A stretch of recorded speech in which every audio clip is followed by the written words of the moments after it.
नाज़रीन, पाकिस्तान की मौजूदा हुकूमत ने पाकिस्तान के यौम आज़ादी को भी यौम दिफा बनाकर रख दिया है। इससे पहले मैं आपको बताता हूँ, जब पाकिस्तान मनाया करता था यौम पाकिस्तान, जो 23 मार्च को होता है, 23 मार्च 1940 को करारदाद पाकिस्तान पेश की गई और ये दिन मनाया जाता था दो कौमी नज़रिया के तौर पे कि पाकिस्तान एक अलग नज़रिया पे बना है और पाकिस्तानियों को ये सोचने का मौका दिया जाता है इस दिन में, या पाकिस्तान के लिए ये सारे पाकिस्तानियों को इस दिन इस बात को याद रखना होता है कि हमने ये नया मुल्क बनाया क्यों था, इसके पीछे रीज़न क्या था और हमारा मकसद क्या है। ये इस दिन के लिए था और ये सोचने के लिए दिन था 23 मार्च 1940 की याद में। पहले उसको जो है वो परेडें शुरू हो गई, हेलीकॉप्टर जहाज़ और ये सारी चीज़ें शुरू हो गई और वो एक दिफाई दिन के तौर पे मनाया जाने लगा। यानी ऐसा लगता था कि यौम आज़ादी, क्योंकि वो 23 मार्च है ना, एक बाहर का मौसम होता है, तो उसके अंदर जो है वो परेडें शुरू हो गई और बाकी चीज़ें शुरू हो गई और एक ऐसा दिन जो गौर और फिक्र का दिन था कौम की, उस दिन कौम जो है वो परेडें देख रही थी। फिर उसके बाद जो है वो यौम दिफा पाकिस्तान जो है वो एक दिन है 6 सितंबर, जब पाकिस्तान और भारत के बीच में एक बहुत बड़ी लड़ाई हुई थी और भारत ने पाकिस्तान पे हमला किया था 1965 में,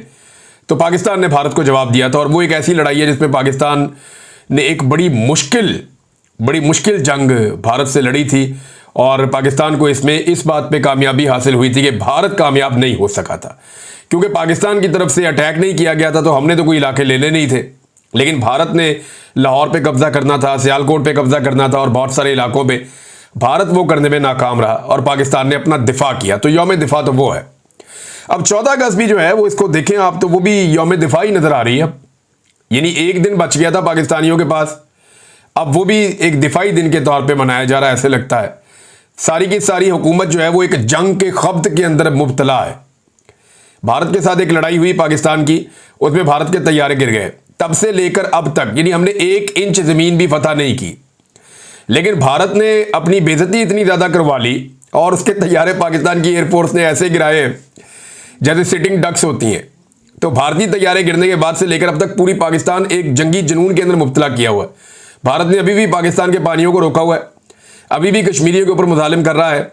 1 इंच ज़मीन अभी तक हमने फतह नहीं की और ना हम अपना पानी अभी तक भारत से छुड़वा सके। लेकिन इसको एक अपॉर्चुनिटी के तौर पे लिया पाकिस्तान की मौजूदा रजीम ने